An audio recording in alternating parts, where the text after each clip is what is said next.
안녕하십니까. 암호화폐 정보를 전달해 드리는 닥터 비트맨입니다. 현재 전 세계적인 은행 파산 위기 속에 얼마 전 유럽중앙은행에서 금리 인상 결정이 있었습니다. 이 은행권의 불안 확산 속에서도 50bp의 금리 인상을 결정하며 시장은 한 차례 요동치게 되었는데요. 유럽중앙은행의 총재이죠. 이 크리스틴 라가르드 총재의 경우는 이날 기자회견을 통하여 이 유로존의 물가 및 안정을 위해 필요한 모든 대응을 할 준비가 됐다며 이 추가적인 금리 인상 여지도 있다라는 것을 강조하게 되었습니다.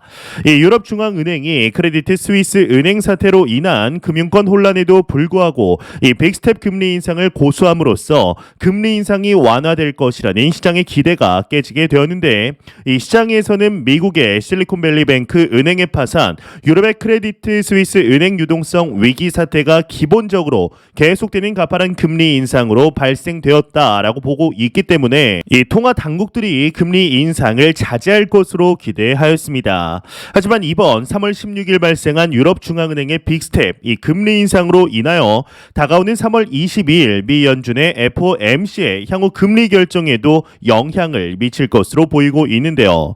이 국내 IBK 투자은행의 경우는 이번 달 연준은 25bp 금리 인상을 단행한 뒤 올해 상반기 금리 인상을 종료할 것으로 전망을 하였습니다. 이제 올해 상반기라면 5월 FOMC에서 금리 인상을 중단할 확률이 상당히 농후하다라는 것이죠. 이 유럽중앙은행은 크레딧 스위스 사태가 스위스 중앙은행의 유동성 지원 등으로 안전판을 확보하여 이 증시에서 주가가 일부 회복하자 빅스텝을 고수한 것으로 분석이 되고 있는데요. 이 미국에서도 실리콘밸리뱅크의 예금 전액을 보장하고 최근 위기에 빠진 퍼스트 리퍼블릭 은행의 월가 은행들이 300억 달러를 지원키로 하는 등 금융시장 안정에 발빠르게 나서고 있는 중이죠. 하지만 시장에서는 우려의 목소리가 나올 수밖에 없습니다. 이 금리 인상으로 물가를 잡겠다라는 것은 알겠는데, 그러면 유럽에 있는 은행들 현재 위험을 품고 있지만 말하지 않은 은행들이 연쇄적으로 터지는 것이 아니냐 싶은 이야기들도 나오고 있습니다. 여기서 현재 환호하고 있는 시장이 바로 우리가 투자하고 있는 이 크립토 마켓입니다. 이 크립토 마켓의 경우는 은행들이 망하고 신뢰도가 하락을 하게 되면 그 자금들이 암호화폐 시장으로 들어올 수밖에 없다라는 생각을 하고 있는 중이죠. 이제 실제로 이를 통해 비트코인의 가격은 25,000달러를 다시 한번 돌파하게 되었습니다. 이제 실제로 앞서 말씀드렸듯이 미 정부에서 이 실리콘밸리뱅크 파산 이후 은행들에게 대출 프로그램을 실행하게 되었는데, 이 시작 이후에 미 은행들이 1주간 무려 215조 원을 빌렸다고 합니다. 이 수치는 2008년이죠. 전 세계 금융 대공황을 이끈 이 서브프라임 모기지 리먼 브라더스 이후에 가장 큰 규모다라고 하는데요. 이 블룸버그 통신과 미 일간 월스트리트 저널의 경우는 은행들이 9일에서 15일 이 일주일간 연준의 재할인 창구에서 이제 200조 원이 넘는 금액을 차입했다라고 보도를 하였습니다. 이러한 현상들로 인해서 오히려 비트코인의 보유 원래 수는 증가했다라는 소식이 나왔는데, 자세한 내용 함께 보겠습니다. 네, 헤드라인을 보게 되면 비트코인 보유 원래 수 올해 약 4% 증가, 강세장 시작 신호인가 헤드라인이 멋지게 장식이 되어 있습니다. 네, 최근 비트코인을 보유한 원래 수가 올해 큰 증가세를 보였으며 이는 분명히 투자자들의 높은 관심을 나타낸다. 이 온체인 분석 플랫폼 센티멘트는 비트코인을 보유한 원래 수 수가 올해 들어 약 3.95% 증가해 그 수가 총 4,514만 개에 도달했다 17일 발표했다고 합니다. 이 센티멘트는 비트코인 보유수와 상관없이 소량의 비트코인을 구매한 모든 월렛 데이터를 분석한 결과 비트코인을 보유하기 시작한 월렛은 올해 들어 시작된 비트코인의 가격 상승과 함께 큰 성장세를 보였다라고 분석을 하였는데요.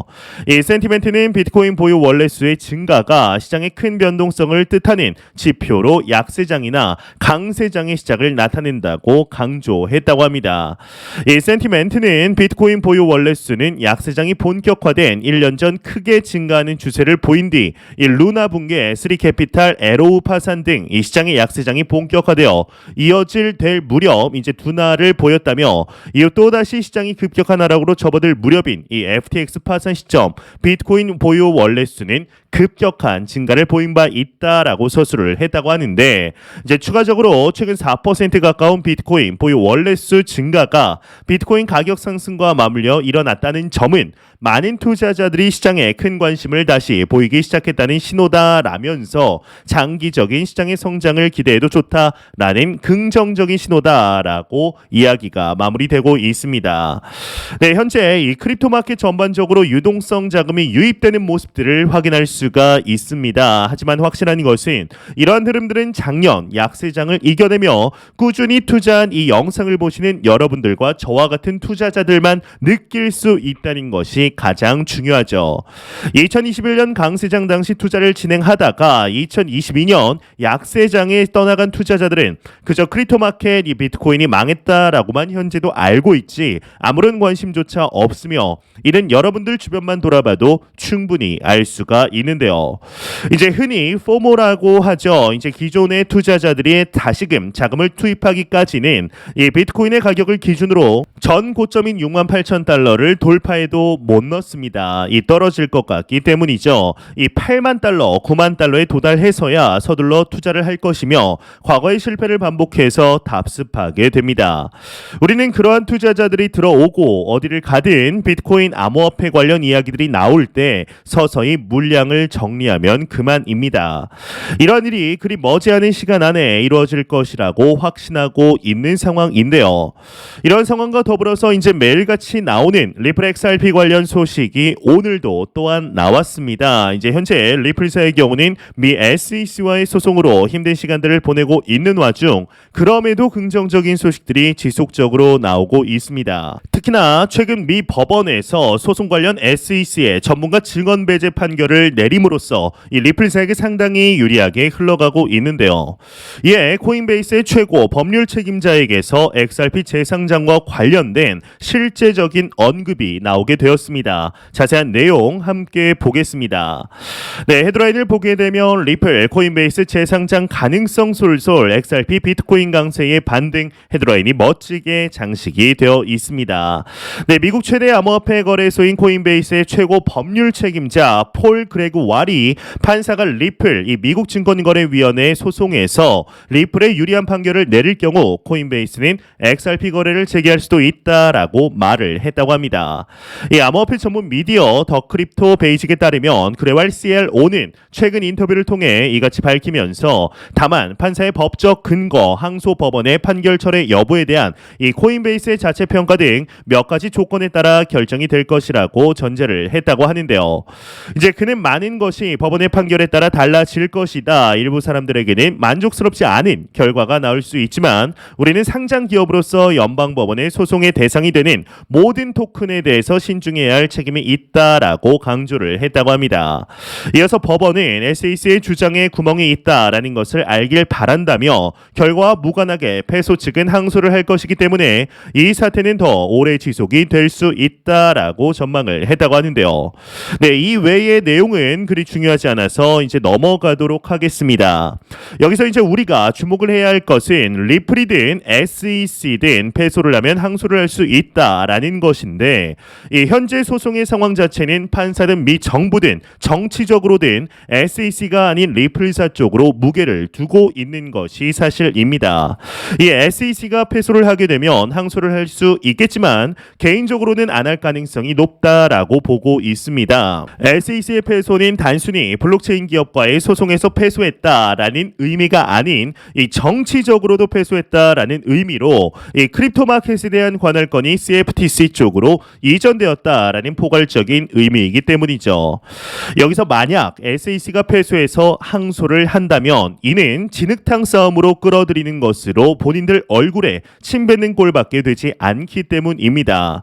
현재로서 리플사도 크립토 마켓에 있어서 의미 있는 승리를 하며 SEC도 깔끔하게 명예를 더럽히지 않는 방법은 사전 판매했던 XRP는 증권이었다라고 인정을 하고 그 뒤에 XRP는 증권이 아니라는 방식으로 합의를 하는 것이 서로에게 윈윈이 될 것으로 보이는데요. 리플사가 합의금을 밀어주겠지만 이제 이 정도로만 소송이 마무리가 된다고 해도 크립토 마켓에 있어서 거대한 승리가 될 것이며 장기적인 관점, 더 이상 크립토 마켓에 SEC가 간섭할 수 없는 선례를 만들게 되는 것이기 때문이죠. 이 리플사의 소송은 많은 크립토 마켓의 투자자들, 기업들을 등에 지고 싸우고 있습니다. 과연 이 소송이 어떠한 방식으로 마무리되게 될 것인지 충분히 기대해 보아도 좋지 않을까 하는 생각이 드네요. 안 보고 가면 섭섭하겠죠. 마지막 크립토 공포 탐욕 지수입니다. 이제 전날 대비 1포인트 하락한 51포인트를 기록하며 중립 단계를 여전히 유지하고 있습니다. 이 지수는 이제 0이면 공포, 100이면 낙관을 의미하게 되는데요. 네, 이 유럽 경제권의 중앙은행인 ECB에서 의외의 빅스텝인 50bp의 금리 인상이 나오면서 시장은 한 차례 당황을 하였습니다. 이 크레딧 스위스 사태까지 있는 상황에서 빅스텝을 단행했다라는 것이 놀랍기는 하죠. 이제 그래서인지 CME 패드워치 툴에서도 이번 FOMC에서 25bp 금리를 인상할 것이라는 의견이 다시 80% 수준으로 올라오게 되었습니다. 이 은행발 파산 문제는 계속해서 수수반이 나오고 있죠. 이 JP 모건은 크레딧 스위스 인수 가능성에 대해 이야기를 했고, 퍼스트 리퍼블릭 뱅크에는 미국 금융기관들이 300억 달러 공동 예치 방안을 내놓으면서 수습되는 모습을 보이고 있습니다. 다만 이런 위기가 계속해서 확산될 것인지 현재 지켜볼 문제이죠. 이제 이런 가운데 CNBC가 비트코인이 이 대체 자산으로서 서사적인 변화가 발생했다라는 것을 보도하여 눈길을 끌었습니다. 비트코인이 25,000달러 가격으로 올라선 배경에 금융 시스템 위기가 있다는 점을 지목을 한 것인데, 실제로 은행 위기 소식이 나오면서 비트코인은 급등을 하게 되었죠. 이 사람들의 뇌리에 비트코인이 금융 위기에 대한 반대급부로 만들어졌다라는 인식이 존재한다라는 것인데요. 이는 충분히 설득력 있고 합리적인 서사입니다. 현재 문제가 생긴 은행들 모두가 중앙화된 시스템에 기반을 하고 있으며, 결국 해결은 거대 은행들의 수혈 또는 국민 세금을 통한 회복으로 이루어지게 됩니다. 이 은행에 문제가 생기면 해결사가 필요합니다. 이제 지금처럼 문제가 되는 은행들이 파산하게 냅두든가, 이게 아니라면 누군가 인수를 해줘야 합니다. 이 과거 사례를 볼 때 금융위기가 생기면 연준은 돈을 풀었습니다. 이런 식으로 자본주의가 가지고 있는 치명적인 폐해를 누군가가 나서서 해결해줘야 하는 숙명을 가지고 있는 것이죠. 하지만 이 비트코인은 다릅니다. 누군가 나서서 해결해줄 필요가 없습니다. 이는 지금과 같은 위기에서 상당한 장점이 되는데, 하지만 또 늘 장점만 있는 것은 아니죠. 2021년 11월 비트코인 템루트 업그레이드가 이루어질 때 많은 사람들이 기대하였었습니다. 이 비트코인의 사용성과 보안성을 모두 높여주는 업그레이드였기 때문이죠. 그런데 문제는 이 템루트 업그레이드가 이미 한 차례 실패한 업그레이드였다는 것을 아는 사람은 많지가 않습니다. 전체 노드의 동의를 얻어내지 못했던 것인데, 만약 이더리움처럼 비트코인을 만든 사람이 적극적으로 어필을 하고 업그레이드를 주도했다면 이제 훨씬 이전에 업그레이드가 가능했겠지만, 탈중앙화된 시스템은 이런 단점을 보여주었습니다. 이 역설적이게도 그런 탈중앙화된 비트코인의 구조가 지금과 같은 중앙화된 은행 시스템이 흔들릴 때 사람들의 신뢰를 끌어모으고 있다라고 할 수 있겠죠. 이 로버트 키요사키는 꾸준히 트위터를 통해 금과 은, 비트코인을 사라고 말하고 있습니다. 지금과 같은 위기 상황에서 이제 그의 이런 발언이 더더욱 힘을 얻고 있다라고 할 수 있겠는데요. 참 아이러니하게도 2023년 경제 상황이 좋지 못하고 여기저기서 금융위기 정도는 아니더라도 은행발 위기가 발생할 때마다 이 비트코인에는 장기적으로 좋은 기회가 될 수 있을 것으로 보입니다. 이 전체 자금은 아니더라도 일부 자금을 비트코인으로 저장하는 사람이 늘어날 것이고, 어쩌면 정부 자금이 들어올 가능성도 배제할 수 없겠죠. 이 비트코인을 이야기할 때마다 최신 기술과 동떨어져 있다라는 이야기를 하는 사람들이 있습니다. 이 비트코인은 느리고 스마트 컨트랙트를 제한적으로 운영할 수 있을 뿐만 아니라 이 활용도가 떨어진다라는 것입니다. 이 그런 논리로 생각을 하면은 새로 나오는 알트코인이 가장 높은 가치를 지녀야 합니다. 하지만 비트코인만큼 대중의 인식도나 가상화폐는 이제껏 존재하지 않았으며, 많은 사람이 누구인지 모르는 사실상 가장 완벽하게 탈중앙화된 화폐는 존재하지 않습니다. 이것이 비트코인의 힘인 것이죠. 시간이 갈수록 우리가 투자하고 있는 크립토 마켓의 영향력, 이 전통 금융 시스템 전반에 융합되는 현상들을 확인할 수가 있습니다. 과연 그리 길게도 아닌 2년에서 3년 뒤 우리는 지금의 가격을 보면서 어떠한 이야기를 하고 있을까요? 네, 매영상 말씀드리지만 절대로 단기적인 시각으로 이 시장을 바라보지 마시고 장기적인 시각으로 또한 여유 자금을 통하여 오랜 시간 함께 할 수 있는 자금을 통해서 투자를 진행하시길 진심으로 바래 보겠습니다. 네, 제가 준비해온 소식은 여기까지입니다. 영상이 도움이 되셨다면 구독과 좋아요 그리고 광고 한 편만 처음부터 끝까지 시청 부탁드립니다. 이 채널은 오직 광고 수익으로 운영이 되게 됩니다. 항상 영상 시청해 주시는 시청자분들, 구독자분들 너무나 감사드립니다. 오늘 남은 시간 잘 마무리하시길 바라면서 저는 더욱 도움이 되는 영상으로 찾아뵙도록 하겠습니다. 지금까지 닥터 비트맨이었습니다. 감사합니다.